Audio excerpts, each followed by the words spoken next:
আসসালামু আলাইকুম, সবাই কেমন আছেন? শীত আসবে আসবে করে শীত চলে আসলো।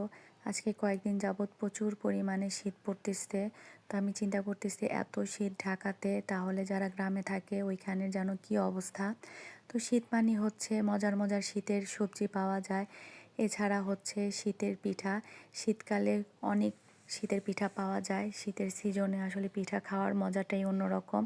তো মোটামুটি সব জায়গাতেই শীতের সিজনে নানান ধরনের শীতের পিঠার উৎসবের মেলা বসে। তো উত্তরা তো এখানে ছোট্ট একটা মেলা বসেছিল শীতের পিঠার। তো শুনলাম, তো ভাবলাম একটু ঘুরে দেখে আসি যে আসলে এখানে কি কি পাওয়া যাচ্ছে। আস্তে আস্তে আমাদের অনেক দেরি হয়ে গিয়েছিল, স্টল প্রায় বন্ধের দিকেই। তো তারপরে একটু ঘুরে দেখতেছিলাম, আর আসার পরে দেখি পিঠার যে স্টলগুলো সেগুলোতে অনেক পিঠাই প্রায় শেষের দিকে।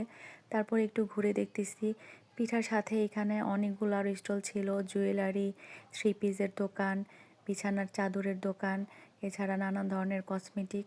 মোটামুটি সব কিছু এখানে আসলে তারা নিয়ে বসেছিল। আর এখানে যারা স্টল দিয়েছে তাদের প্রত্যেকেরই অনলাইন পেজ আছে। তো যারা অনলাইনে পেজে সেল করে মূলত তারাই এখানে স্টলগুলো দিয়েছে। তো এখানে আমার আসলে কিছু ফিঙ্গারিংও পছন্দ হচ্ছিল, তো একটু ঘুরে ঘুরে দেখতেছিলাম। আর এগুলো হচ্ছে টেবিলের রানার বা পাপোশ। এই কালারিং যে পাপোশগুলো বা টেবিলের রানারগুলো আমার এগুলো খুবই ভালো লাগে, কিন্তু কখনো আসলে কিনার হয় না, সবসময় দেখে রেখে আসি। তো এই তো যত সামনের দিকে আগাচ্ছিলাম, আর এখানে একটা কাশ্মীরি দোকানও ছিল, ইন্ডিয়ান দোকান। তো এই আপুরাও এখানে কাশ্মীরি নানান ধরনের ড্রেস, থ্রি পিস এগুলো বিক্রি করতেছিল। তো আমি একটু সামনের দিকে হাঁটতেছিলাম আর পুরাটাই ভিডিও করার চেষ্টা করতেছিলাম শেয়ার করার জন্য। তো মেলাটা এখন আসলে শেষ হয়ে গিয়েছে। মেলাটা ভিডিও করার কয়েকদিন পরে আমি এটা আসলে এডিট করতেছিলাম। তো এখানে যে অনেকগুলো স্টল ছিল আর ঘুরে ঘুরে দেখতেছিলাম। তো শেষ পর্যায়ে আমি আসলে একটা দোকানে, মানে একটা খালা কাচের চুড়ি নিয়ে বসেছিল, ওই খালার কাছ থেকে কিছু কাচের চুড়ি কিনেছিলাম। তো সেটার আমার ভিডিও করা হয়নি।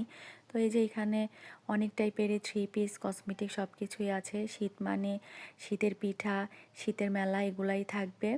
এটাই আসলে খুব ভালো লাগে মেলাতে যাওয়াটা। তো আজ এই পর্যন্ত, সবাই ভালো থাকবেন, আমার জন্য দোয়া করবেন। আল্লাহ হাফেজ।